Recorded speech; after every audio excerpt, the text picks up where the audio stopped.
friends, welcome back to this week's episode of AMA Friday with Amy Miller, recruiting in yoga pants. So, had a completely different video queued up, ready to go. Thought I was getting ahead of it this week, and then I read something that made me go, what? Are you serious? So I had to do some research. I had to do a little bit of digging. I had to formulate my thoughts on this topic and wanted to share it with all of you. So here we go. This was the original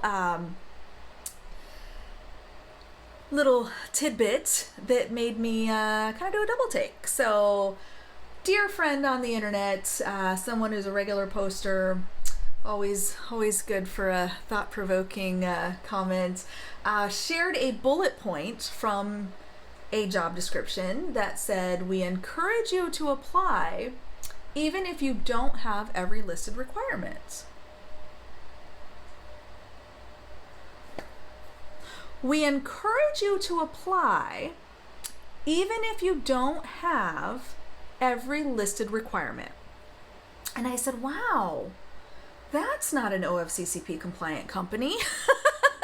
Obviously, right? Which is fine. Not every company is. I get it. I'm not trying to convince you every single company on the planet is bound by OFCCP, because they're not. And that's okay.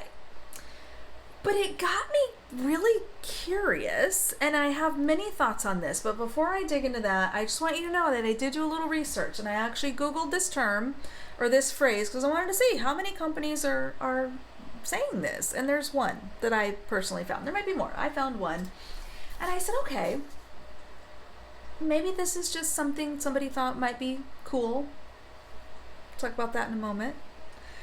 But I started looking at the job description. This might be a great company. I don't know. I've never heard of them before this, so it was really exciting to get introduced to something that I wasn't familiar with. Started looking at their roles. I don't think I found a job that listed less than 12 requirements. Okay? So it's interesting. It's interesting that they're saying, they're giving you this laundry list of requirements and then saying, oh, but if you don't have them all, that's okay.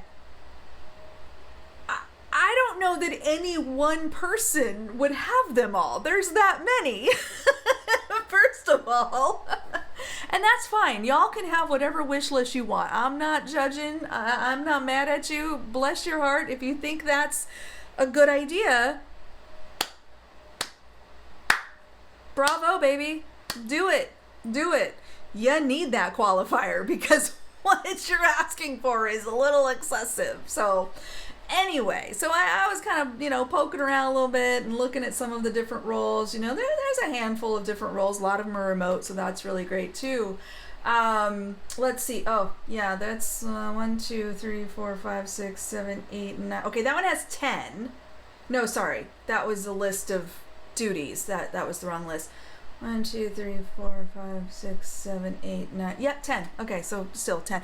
So that's interesting. So yeah, I guess the first thought here is that if you're going to list double-digit requirements, it's probably good to add a qualifier that someone doesn't need to have all of them, because that's a lot.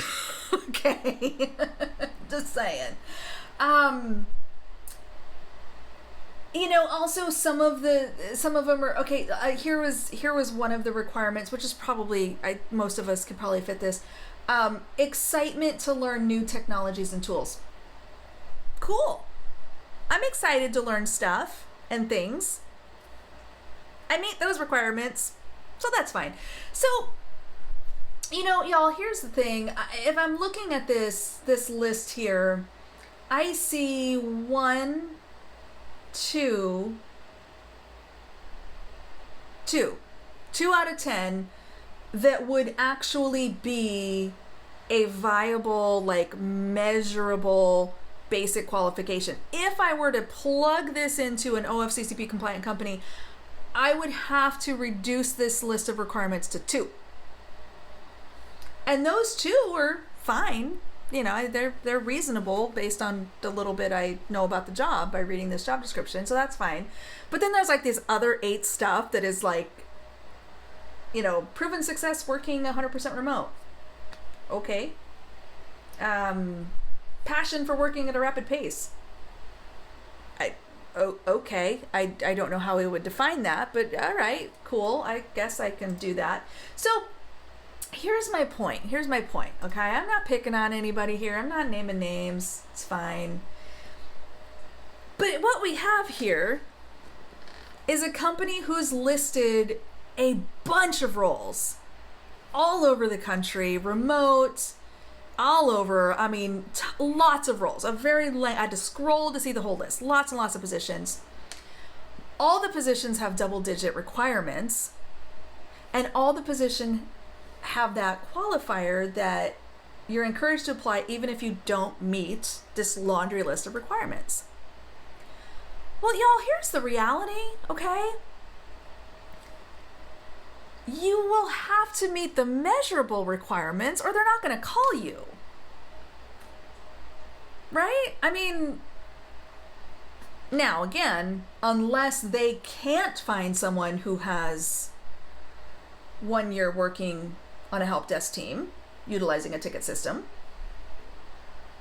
assuming that the people who apply to that role have that requirement, those people technically fit the job and would be considered, even if you don't have strong logical troubleshooting skills.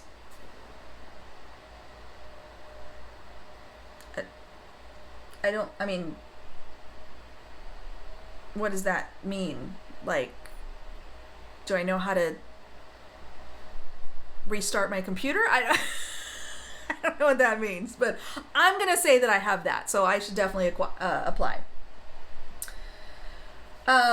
Yeah, so here's the thing. This is wonderful. Now that I've done a little bit more research, I actually feel a little bit differently about this requirement. I think it's kind of cute. But here's the bigger idea, okay? So, people are fawning all over this, and oh my gosh, this is so great, and what a forward-thinking company, and oh my gosh, they're going to get so many applicants. I know, right? And what are they going to do with them all?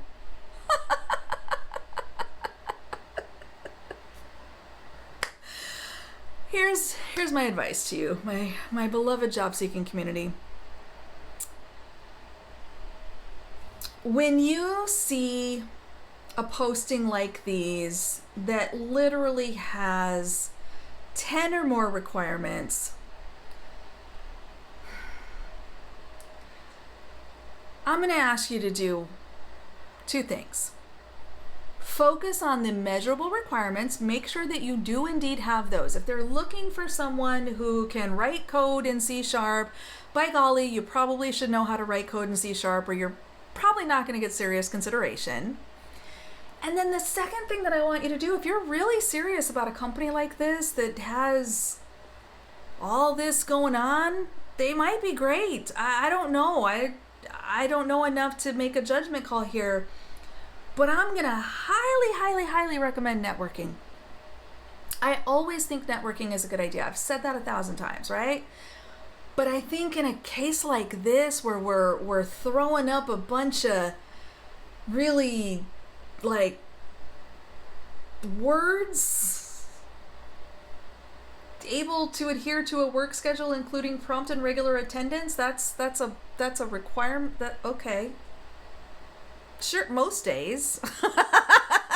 I'm not making any promises here, but semi-regular. I'm going to encourage you to take advantage of the networking templates available to you on the website, recruitinginyogapants.com. Templates and FAQs, hit the drop down. And reach out to the fine folks that work at this company. Find the people who do the job that you want to do. Find the managers who are leading the team that you want to be a part of.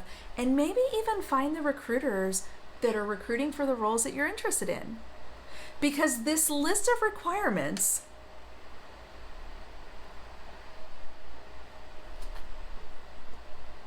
kind of doesn't make sense to me. And I say that as a professional recruiter. There's a lot of words here.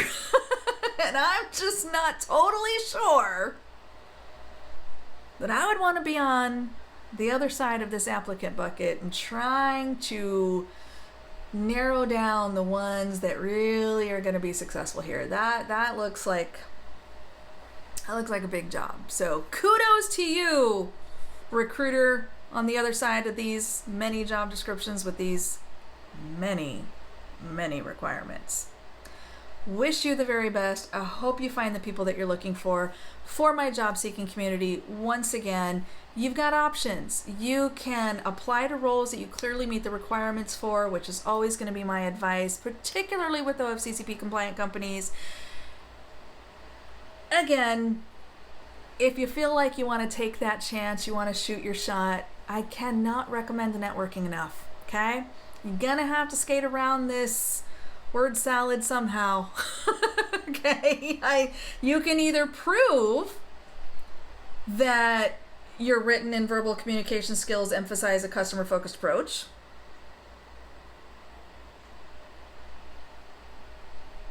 or you can go make some friends at the company and have them refer you. Now we're talking. All right, y'all. Hope that helps. I certainly learned a lot this week. That was a very interesting exercise. And I'm excited to continue the conversation down below in the comments. So let me know what you think. Have you seen these job descriptions with these lengthy, very subject to interpretation requirements? What did you think? How did you illustrate your fit for said role? And what would you do if you were writing the job description? I'd like to know. Let me know down below. We will see you next week.